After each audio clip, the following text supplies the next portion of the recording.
Welcome. My name is Abel Sanchez. In this lesson, we're going to be looking at the reduce function of arrays. As the name implies, it reduces the array to a single value. It applies a callback function to an accumulator into each value of the array from left to right. So let's go ahead and take a look at an example. As you can see here on line 5, I have an array of numbers. And then on line 8, I am calling the reduce function. Now note the parameters of the callback function. We have a previous parameter and a current one. Most methods that take a callback simply take the current position of that array. In this case, we have previous, we have current, and we also have an optional additional value, which in this case I have set to 0. Now in this case, what I want to do is I want to simply add up the numbers of this array. So I'm going to take the current position and the previous one and simply return them to the next time this call is being made. So let me go ahead and write this. I'm going to simply add the previous to the current and return that. Now on the next iteration or in the next call of this callback function, the previous value will have that summation, and we will then use that to add it to the current array position, which we will then return, and then we will add to the next position in the array. So as you can see there, we're slowly moving from left to right, carrying the summation forward, and at the very end we assign that to the variable of total. We then write that to the console. So let's go ahead and take a look at this within the browser. So let's go ahead and move over. And I'm going to go ahead and reload that page. And you can see there that I got the value of 20. And that's simply adding up all of the numbers in that array. Now let's go ahead and take a look at the source of this and step into that function to try to understand in a little bit more detail what's taking place. So the very first time this function is called, previous should have the value of 0 because that's the initial value. And then the current should be 1, which is the first position in the array. Let's go ahead and reload the page. And we have here the first call. And as you can see there, previous is 0 and current is 1. Now I'm going to go ahead and jump to the next time it's called. And now previous, which is the summation of 0 and 1, has the value of 1. And then the next value, it's 1 as well. So you can see these values here, right? So when I go to the next time the function is called, now previous is 2, right? Because it added the previous 2 numbers. And now current has a value of 2. It's at this position in the array. When I go to the next function call, now we have a value of 4 and current has the value of 3. So you can see there how it's making its way from left to right and carrying forward that summation. So I'm simply going to remove the breakpoint and move all the way to the end, and we can see there that we get 20 again. So let's go ahead and look at an example that is a little bit more involved. In this case, we're going to be adding the number of times a word appears within a list. As you can see here, we have a couple of words that appear more than once, and we're assigning that to a list. That's simply an array of words. And then we're going to reduce. We're going to get a count.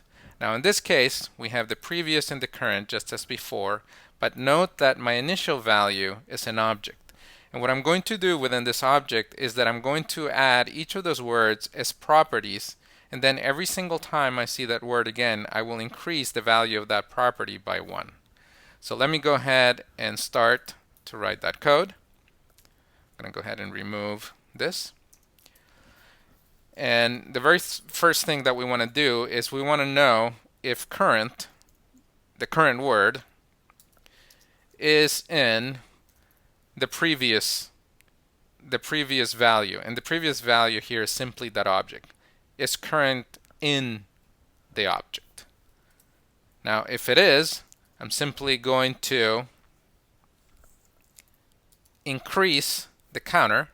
So I'm going to use the property name of current, which is the word, and then I'm simply going to increase that by 1. Else, that means the word doesn't exist yet within this object. The property doesn't exist. Else, I'm going to create that property.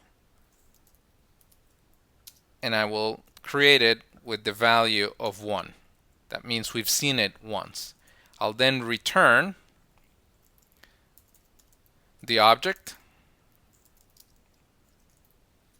so that it can be used in the next call of the function.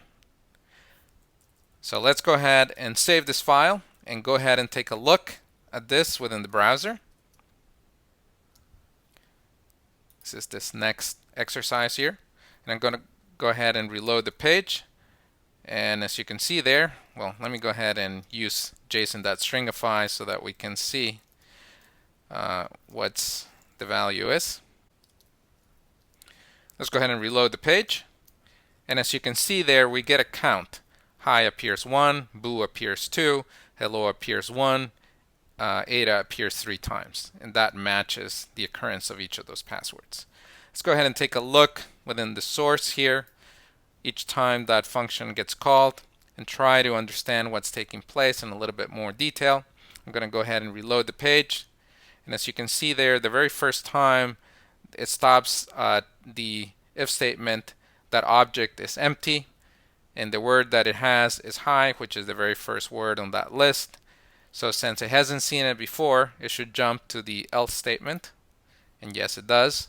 Now if we move over to previous, you can see there that now the object has one property with a value of 1. I'm going to go ahead and run till the next call. And I'm going to simply step through all the way to previous, and you can see now that we have 2 properties within the object. I'm going to go ahead and run again, step through this. Now we have an increase. We've increased boo by 2 because we've seen it twice. And so you get an idea of what's taking place. I'm going to go ahead and remove the breakpoint and run all the way to the end. And you can see there the values. Now let's go back to the editor. And I'm going to show you the exercise that I'm going to assign you.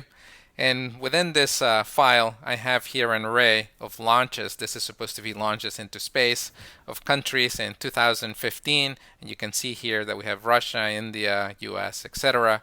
And the question we want to answer is, how many times did each country launch into space? Now, if you had hundreds of thousands of this and you wanted to run analytics, you wouldn't be able to do it just by counting each of the lines. And it would be pretty useful to write a reduce function to do that for you. So this is the assignment, the exercise that I'm assigning you. And you can take a look at the example we did before for some hints and write your reduce function.